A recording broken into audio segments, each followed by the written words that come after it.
मेरे प्यारे दोस्तों, बरसात के पीछे छुपी एक शैतानी चाल। एक साधु बाबा जो हवस का इतना बड़ा गुलाम था कि अपनी पसंद की औरत की इज्जत को कहीं भी निगल लेता था।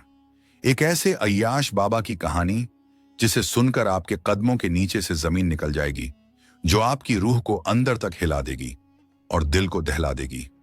गांव के किनारे पर एक पुराने मंदिर के पास एक छोटा सा कमरा था। यह कमरा बाबा रामदेव का ठिकाना था।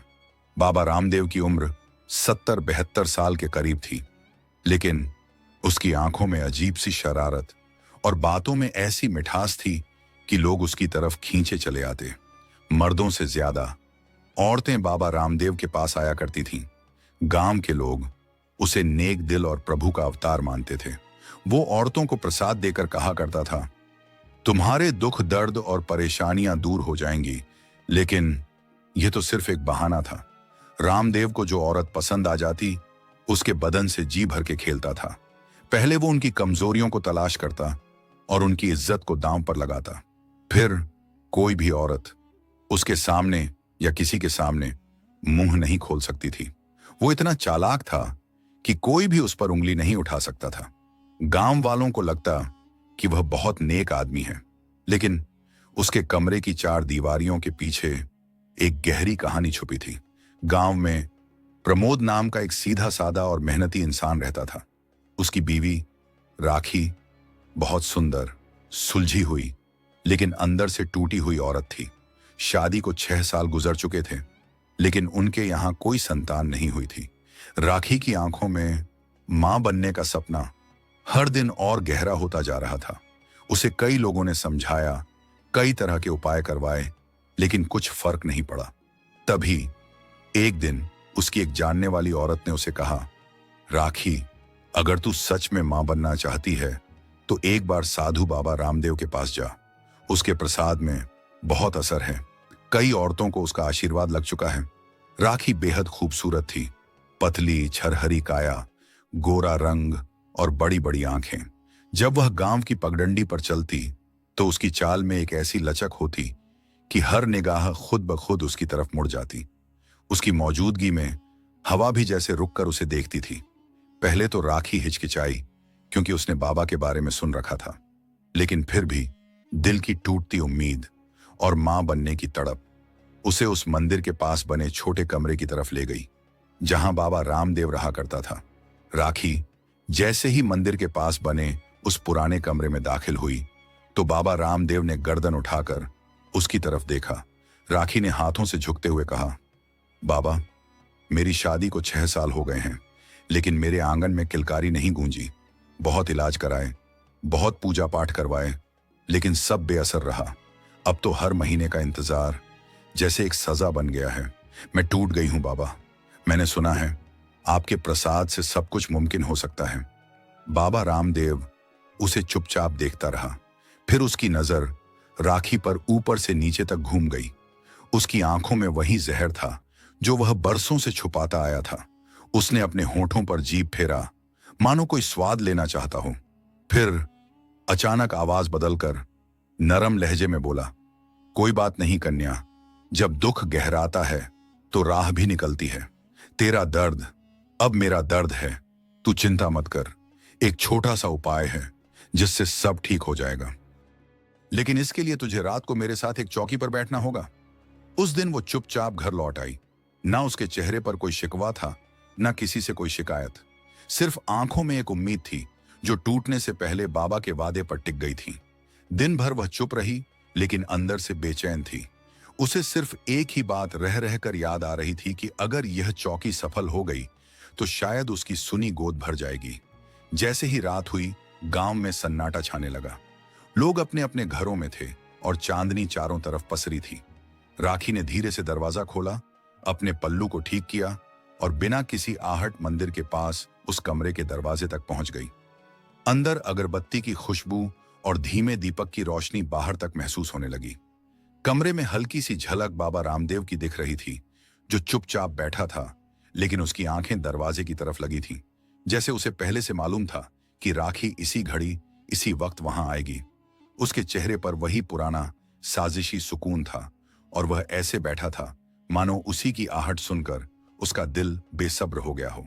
वो मुस्कुराया और धीरे से कहा, आ गई तू राखी, तेरा ही इंतजार था मुझे। राखी कमरे के अंदर आई तो बाबा ने धीमे से आंखें बंद की और कुछ बुदबुदाते हुए हल्की सी अगरबत्ती जलाई। कमरे में धीमी रोशनी, भीनी भीनी खुशबू और एक रहस्यमयी सन्नाटा पसर गया था। बाबा ने उसे चौकी पर बैठने को कहा। राखी एक कोने में शाल ओढ़े बैठ गई। उसके चेहरे पर डर नहीं बल्कि इंतजार था। बाबा धीरे से बोला, इस शाल को उतार दो।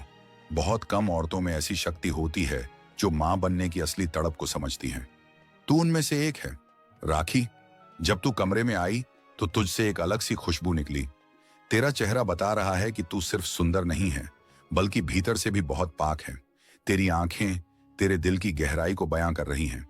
ऐसी आंखें सिर्फ ममता की होती हैं। मैं इतने सालों से इलाज कर रहा हूं लेकिन तेरे जैसी औरत नहीं देखी। जब तू मुस्कुराती है तो लगता है जैसे सारा अंधेरा हट जाता है। राखी उसकी बातों में उलझती जा रही थी। बाबा की जुबान की गर्माहट और शब्दों की मिठास जैसे उसके दिल की बर्फ पिघला रही थी। वो अपने दुख भूलती जा रही थी और उसकी आंखों में एक नई उम्मीद जागने लगी थी। वो उस कमरे में खुद को अकेला नहीं बल्कि चाहा हुआ महसूस कर रही थी और बाबा उसी नाजुक पल में अपने असली मकसद की ओर बढ़ रहा था। मेरी इस रात की चौकी ने ना जाने कितनी औरतों की किस्मत बदल दी है। बस एक बार सच्चे मन से मेरा साथ दे दो, फिर देखना ममता खुद तेरे दरवाजे पर दस्तक देगी। राखी चुपचाप बाबा की बातों को सुनती जा रही थी। उसकी आंखों में ना तो हाँ थी ना ही ना, बस एक गहरी खामोशी थी जो उसकी मजबूरी और ममता की भूख दोनों को छुपा रही थी। तभी बाबा ने धीरे से हाथ बढ़ाया और उसके कंधे पर रखा। राखी थोड़ा सकपकाई लेकिन उसने कुछ नहीं कहा। बाबा ने जब यह देखा कि कोई विरोध नहीं है तो उसके चेहरे पर एक हल्की मुस्कान आ गई। उसने धीरे से उसके गाल की तरफ झुककर हाथ बढ़ाया और चूमने की कोशिश की। तभी राखी की आवाज निकली, बाबा, ये क्या कर रहे हैं? बाबा ने उसकी आंखों में देखते हुए कहा, बच्चा चाहती हो ना, फिर खामोश रहो और मेरी हर बात मानो। ममता की राह आसान नहीं होती, वो परीक्षा लेती है और यही परीक्षा है। फिर बाबा ने एक हाथ उसकी पीठ पर रखा और दूसरा धीरे धीरे उसकी कमर के पास खिसकाया। राखी अब भी चुप थी। उसके मन में तूफान था लेकिन जुबान पर ताला। वो जैसे अपने आप को समझा रही थी कि यह सब उस एक ख्वाहिश के लिए है जिसे पूरा करने के लिए वो हर दरवाजा खटखटा चुकी थी और अब यह आखिरी उम्मीद थी। बाबा उसकी ओर करीब आया, उसके कानों में फुसफुसाया, आज की यह रात तुझे उस ममता के करीब ले जाएगी जिसे तू बरसों से तरस रही है। फिर उस रात बाबा ने वो सब किया जो उसने चाहा। इलाज माजरे के नाम पर उसने एक और मासूम दिल को अपने हवस का शिकार बना डाला और सुबह होते होते राखी की आंखें नम थीं, लेकिन वो चुप थी।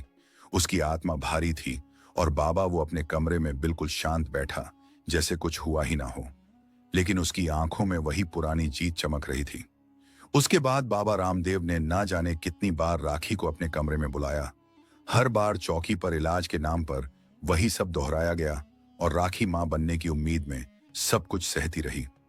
महीनों गुजर गए, वक्त बीतता गया, लेकिन उसकी गोद अब भी सुनी थी और दिल हर बार थोड़ा और टूटता जा रहा था।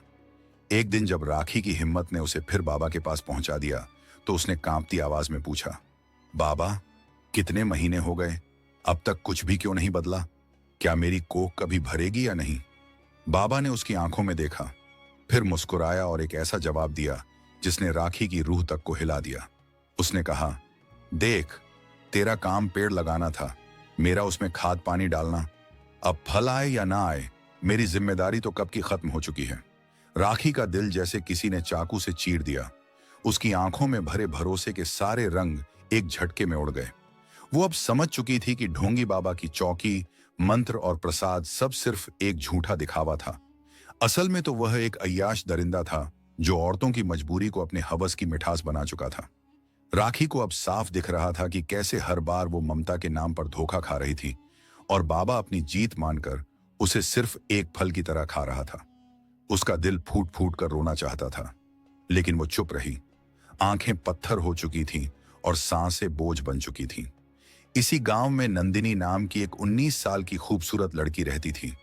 नंदिनी बहुत खूबसूरत और अक्लमंद थी। उसकी आंखों में मासूमियत और दिल में हिम्मत थी। वो एक गरीब किसान की बेटी थी और उसकी जिंदगी मेहनत और ख्वाबों के बीच गुजरती थी। नंदिनी गांव से थी, लेकिन दिलकश दुकानदार पर फिदा हो गई थी। उसका नाम था लक्ष्य। लक्ष्य की उम्र 33 साल थी। उसकी बीवी का इंतकाल हो चुका था और उसकी छोटी सी दुकान गांव के बीचों बीच चौराहे पर थी, जहां से हर आने जाने वाला गुजरता था। लेकिन नंदिनी के लिए वो दुकान एक मंजिल बन चुकी थी, क्योंकि वहां से उसे हर रोज उस चेहरे की एक झलक मिलती थी जो उसकी तन्हा जिंदगी में मुस्कान ले आया था। एक दिन वो कुछ सामान लेने दुकान पर गई। वो बस एक तेल की शीशी और 2 चूड़ियों के डब्बे लेने गई थी, लेकिन दिल में छुपा मकसद कुछ और था। लक्ष्य ने मुस्कुराकर कहा, आज तो सूरज भी जल्दी निकल आया। लगता है शायद तुम्हारे आने की खबर उसे मिल गई थी। नंदिनी के कदम वहीं ठिठक गए। उसने हल्के से मुस्कुराकर नजर झुका ली। फिर लक्ष्य ने चूड़ियां देते हुए कहा, चूड़ियां तो बहुत सी होती हैं, लेकिन कुछ हाथों में सजती नहीं, और कुछ हाथ ऐसे होते हैं जिनमें हर रंग खिल उठता है। नंदिनी की आंखों में अब झिझक नहीं थी, बल्कि एक हल्की सी चमक थी, जो सिर्फ वो देख सकता था जो उसे दिल से महसूस करता था। और उसी पल से नंदिनी की हर सुबह उस दुकान की तरफ मुड़ने लगी थी। लक्ष्य की ईमानदारी, सादगी और मेहनत ने गांव वालों के दिल में अपनी मोहब्बत बसा रखी थी। नंदिनी और लक्ष्य की मोहब्बत छुप छुप कर परवान चढ़ रही थी। वो कभी खेतों में, कभी गांव के बाहर नदी के किनारे खड़े पेड़ के नीचे मुलाकात करते थे। लेकिन नंदिनी के पिता मोहनलाल इस रिश्ते के खिलाफ थे। वह जानते थे लक्ष्य 33 साल का आदमी है, जो उम्र में नंदिनी से काफी बड़ा है और फिर गरीब भी है। वो चाहते थे कि नंदिनी की शादी किसी अमीर घराने में हो, ताकि उनका खानदान गरीबी से बाहर निकल सके। एक दिन नंदिनी की मां कमला ने उससे कहा, बेटी, साधु बाबा रामदेव के पास जा। वो जो प्रसाद देता है ना, उसमें चमत्कार होता है। अगर तू उसे अपने मन की बात बता देगी, तो वह तेरे और लक्ष्य की शादी का कोई ना कोई उपाय बता देगा। नंदिनी को यह बात कुछ अजीब लगी। उसे बाबा रामदेव पर कभी भरोसा नहीं रहा। गांव में धीरे धीरे यह फुसफुसाहटें चलती थीं कि बाबा की नीयत सही नहीं है। कुछ औरतें जो उसके पास गई थीं, उनको वह लपेट चुका था, क्योंकि जब वह लौटती थीं तो उनके चेहरे पर एक गहरी चुप्पी और डर की परछाई होती थी। लेकिन कोई भी औरत कुछ कहती नहीं थी। कमला की जिद के आगे नंदिनी को झुकना पड़ा। उस दिन तेज बारिश हो रही थी। नंदिनी ने हल्दी रंग की साड़ी पहन रखी थी, जो उसके भीगे बदन से लिपटकर उसकी मासूमियत और सुंदरता को और उभार रही थी। बूंदें उसके चेहरे पर गिर रही थीं और उसका दिल रह रहकर डर के मारे धड़क रहा था। बाबा रामदेव अपने कमरे में अकेला बैठा था। जैसे ही नंदिनी मंदिर के पास पहुंची, बाबा ने गर्दन उठाकर उसकी ओर देखा और मुस्कुराया। आओ लड़की, क्या समस्या है? उसकी आवाज में एक अजीब सी मिठास और नरमी थी। नंदिनी ने थोड़ी हिचकिचाहट के बाद अपनी बात रखी।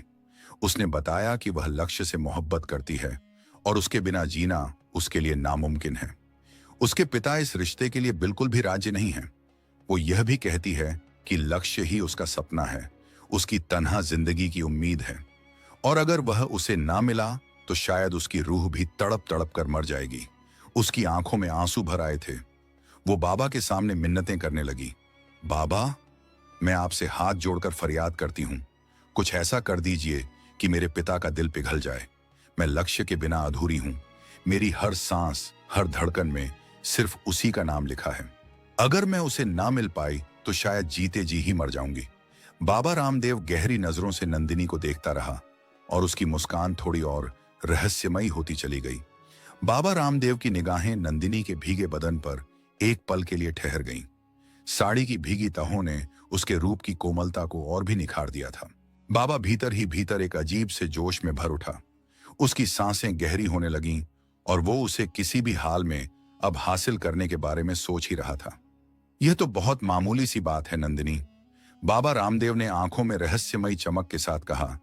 मेरा प्रसाद तेरी किस्मत ही नहीं, पूरी जिंदगी बदल देगा, लेकिन इसके लिए तुझे मेरी बात माननी होगी। यह कहकर उसने नंदिनी को प्रसाद दिया और मीठे शब्दों में बोला, तेरे सारे दुख और परेशानी दूर हो जाएंगे, लेकिन इसके लिए एक खास इलाज करना होगा, और वो सिर्फ रात में चौकी पर बैठकर बिल्कुल अकेले में किया जाता है। इस बात को किसी से मत कहना। नंदिनी का दिल तेजी से धड़कने लगा। उसे बाबा की बातों में कुछ तो अजीब लगा। उसने धीरे से पूछा, बाबा, ये चौकी पर दिन में नहीं बैठ सकती क्या? बाबा मुस्कुराया और बोला, देखो कन्या, जादू तो हमेशा रात के सन्नाटे में ही असर करता है।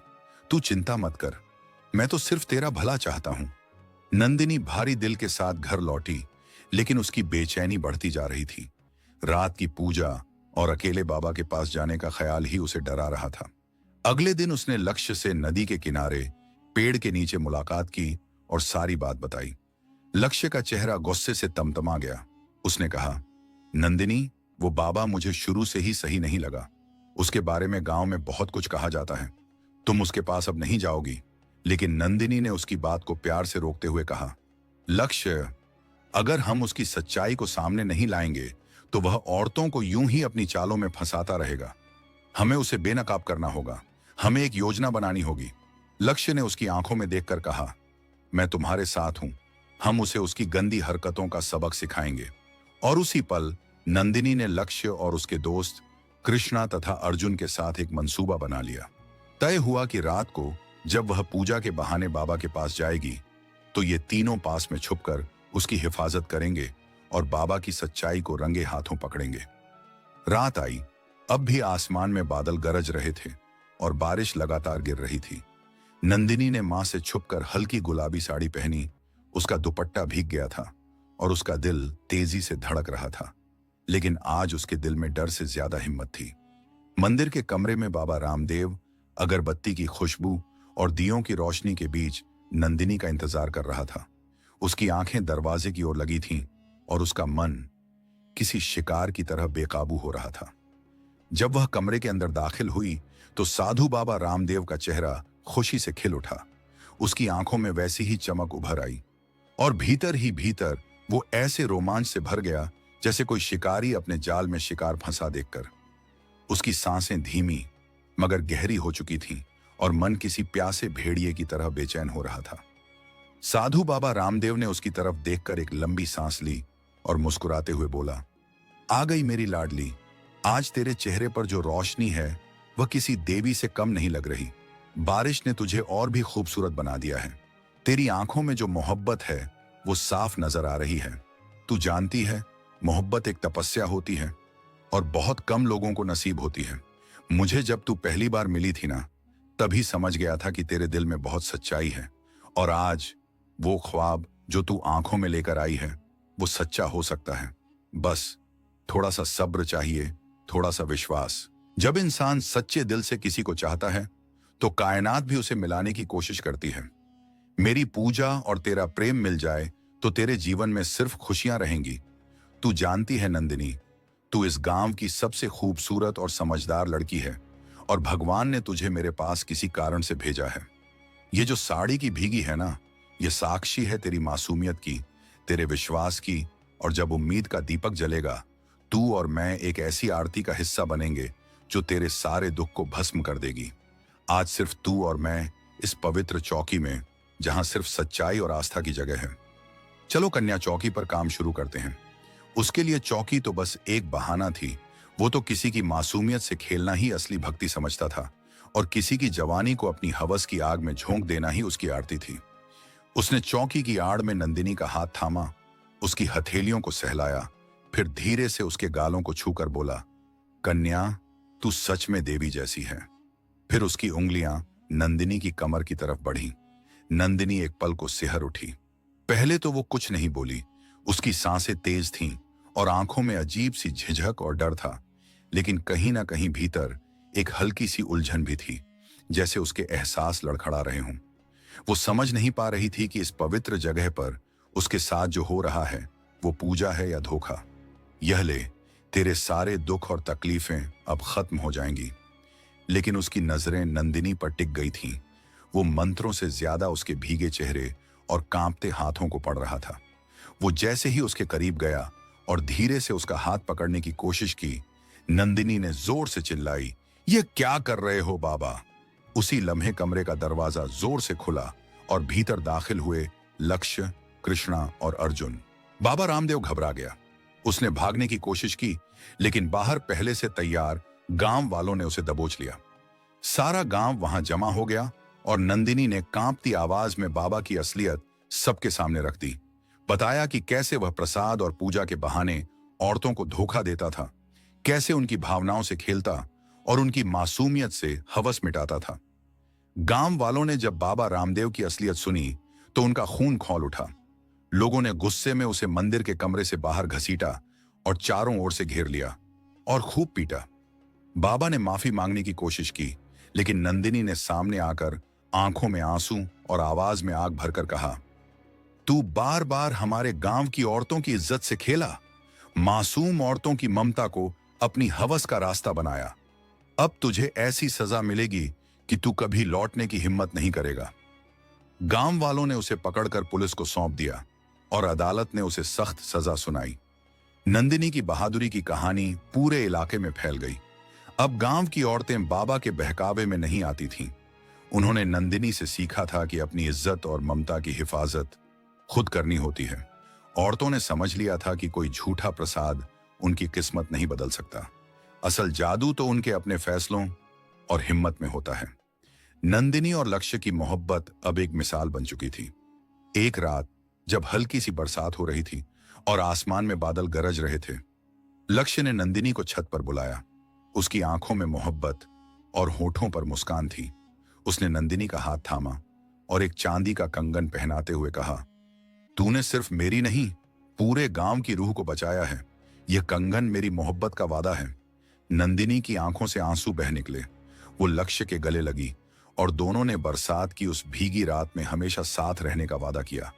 उनकी कहानी अब सिर्फ मोहब्बत की नहीं, एक सबक बन चुकी थी, जिसमें औरतों ने जाना कि किसी साधु का दिया झूठा प्रसाद उनकी किस्मत नहीं बदल सकता। असल जादू उनके अंदर की हिम्मत और उनकी सच्ची समझदारी में होता है। और अब नंदिनी अपने लक्ष्य के साथ एक ऐसी दुनिया में जी रही थी जहां ना कोई धोखा था, ना कोई झूठा बाबा, बस एक सच्ची मोहब्बत और इज्जत से बंधा रिश्ता।